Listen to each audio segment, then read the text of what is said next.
Hello, we are the College Station chapter of the Back to Bach project. My name is Ansor Ravales. And my name is Serena Lee. We are here to talk about the difference between solo and ensemble performances. When playing music or listening to music, some pieces are performed in solos, while others are performed with ensembles. What does this mean? Solo performance is when only one person is playing the music or is the main focus of a larger piece.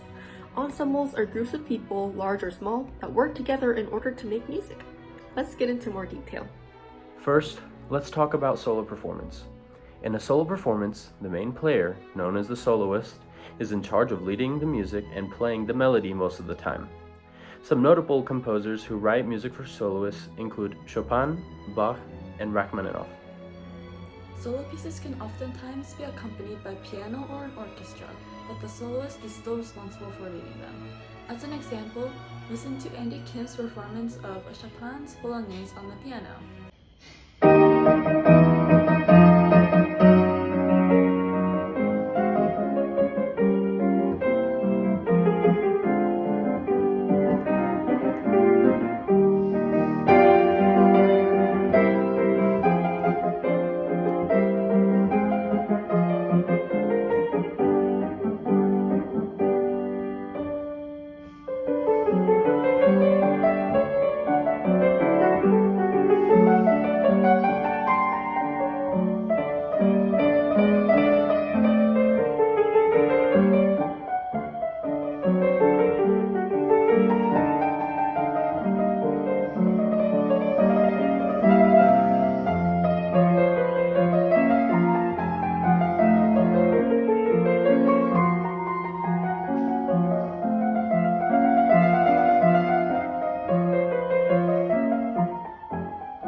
Notice how Andy was responsible for building and phrasing the music by himself, allowing him more freedom to be expressive and change the tempo as needed? Expression is one of the most defining characteristics of solo music, as the soloists can shape the piece however they like, with many famous interpretations of solo music being popularized over the years.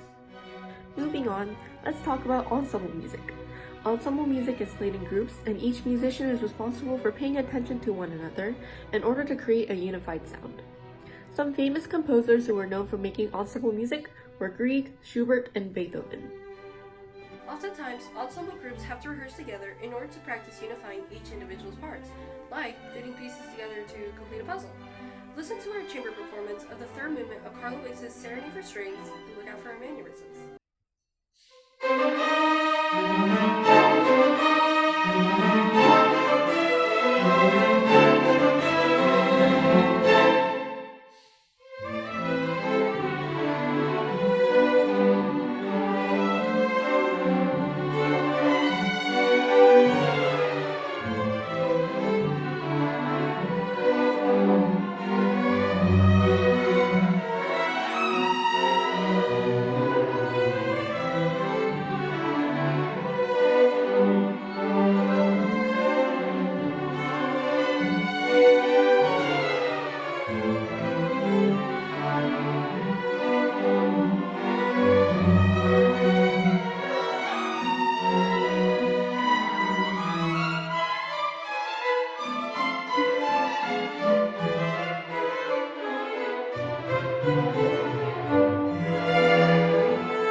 Since we have to work together in order to make the music work out, you can see many people breathe or lift their heads as cues for the rest of the group to stay together.